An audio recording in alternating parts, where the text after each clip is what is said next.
मैं अभिषेक कुमार आज boring road चौराहे के पास खड़ा था।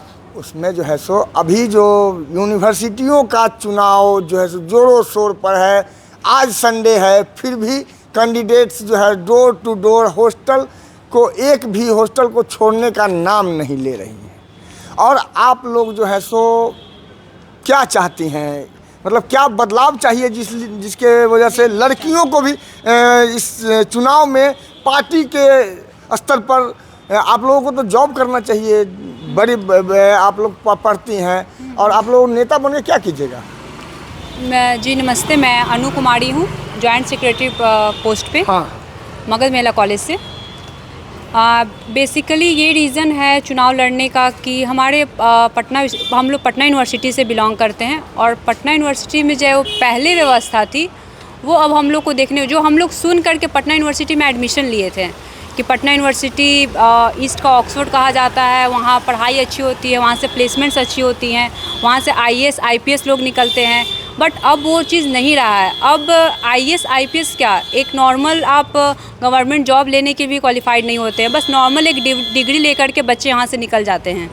तो हम लोग वो बदलाव चाहते हैं कि पहले वाला पटना यूनिवर्सिटी फिर से हम लोग चाहते हैं कि फिर से बने, ताकि आने वाले टाइम में हम लोग तो यूजी कर चुके हैं, पीजी हमारा इस बार चल रहा है, लेकिन आने वाले टाइम में जो नए बच्चे आएंगे एडमिशन लेंगे उनके लिए हम लोग बदलाव लाना चाहते हैं पटना यूनिवर्सिटी में। क्योंकि अभी जैसे छोटा जो समस्या होता है वो भी है पटना यूनिवर्सिटी में। क्या समस्या में छोटा समस्या हो गया जो शुद्ध पेयजल भी नहीं है, लाइब्रेरी में बुक्स अपडेट नहीं होते हैं, प्रोफेसर्स की कमी है, मेडिकल सुविधाएं नहीं मिलती हैं। मैं गर्ल्स कॉलेज से हूँ, वहाँ 3 हॉस्टल चलते हैं, 3000 की संख्या में लड़कियाँ पढ़ती हैं, वहाँ मेडिकल की सुविधा ना के बराबर है।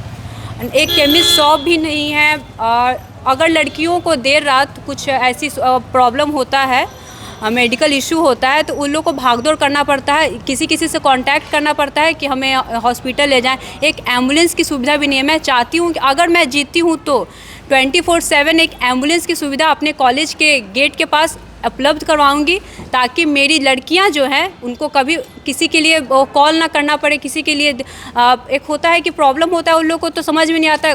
पेरेंट्स लोग तो दूर रहते हैं, वो लोग हाँ, अलग अलग जिला से आते हैं, अकेले रहती हैं, तो उन लोग के लिए मैं वो सुविधा प्रोवाइड कराना चाहती हूँ।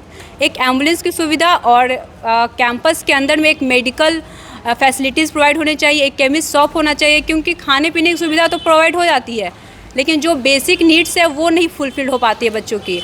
अभी बहुत सारे डिपार्टमेंट्स में प्रोफेसर्स की कमी होने की वजह से सिलेबस उन लोगों का कंप्लीट नहीं हो पाता है, और एग्ज़ाम का इतना प्रेशर रहता है कि लड़कियां उसी हाफ सिलेबस में पढ़ी हुई जाकर के वहाँ एग्ज़ाम देती हैं, जिनकी वजह से उनके परसेंटेज में भी बहुत इफेक्ट पड़ता है।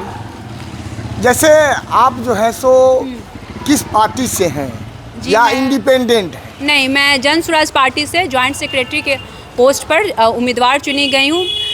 जन स्वराज पार्टी चुनने का मेरा रीज़न ये था कि पटना यूनिवर्सिटी में पहले से बहुत सारी पार्टियां थी जो चुनाव लड़ रही थी, जिनके उम्मीदवार जीते हैं, लेकिन उसके बाद और भी पार्टियों से प्रेशर आया था क्या?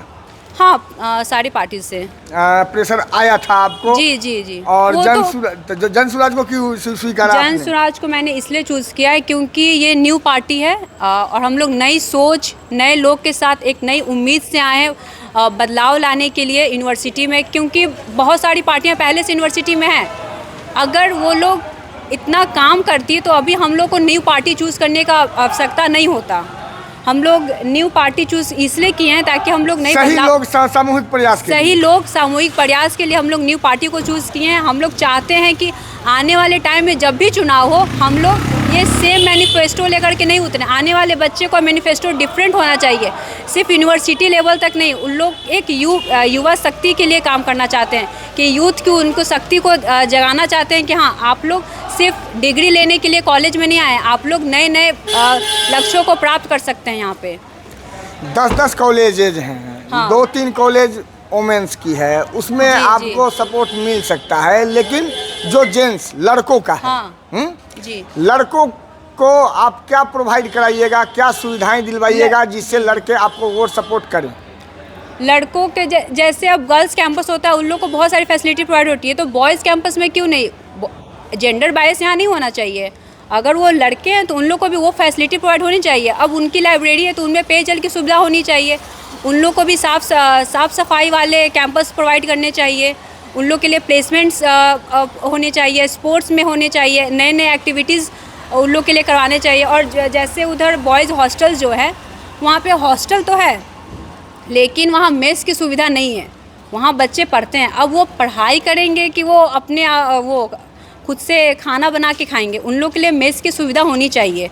हर एक हॉस्टल में मेस की सुविधा वहाँ होनी चाहिए। इसलिए मैं चाहूँगी जो भी उधर कैंपस के छात्र और छात्राएं हैं उन लोग से निवेदन करना चाहूँगी कि आप मुझे अच्छे से अच्छे वोट दे करके विजयी बनाएं, ताकि मैं आप लोग के लिए ये सारी सुविधाएं उपलब्ध करा सकूँ। लड़कियों को एक और समस्या शायद आ रही है, मैंने एक जगह क्वेश्चन किया था, वहाँ से आंसर मिला था। तो क्या लड़कियों को रिस्ट्रिक्शन है कॉल करने के लिए भी? रिस्ट्रिक्शन, गार्डियंस को कॉल करने के लिए हाँ। कोई रिस्ट्रिक्शन है क्या हॉस्टल वाली लड़कियों को? नहीं, ऐसा कोई रिस्ट्रिक्शन नहीं है। नहीं, ऐसा कोई रिस्ट्रिक्शन नहीं है। जी धन्यवाद। आप देख रहे थे रिलाई न्यूज़, और आपको क्या दिखा, क्या सही क्या गलत, ये आप हमारे कमेंट्स बॉक्स में लिख करके भेजिए। धन्यवाद।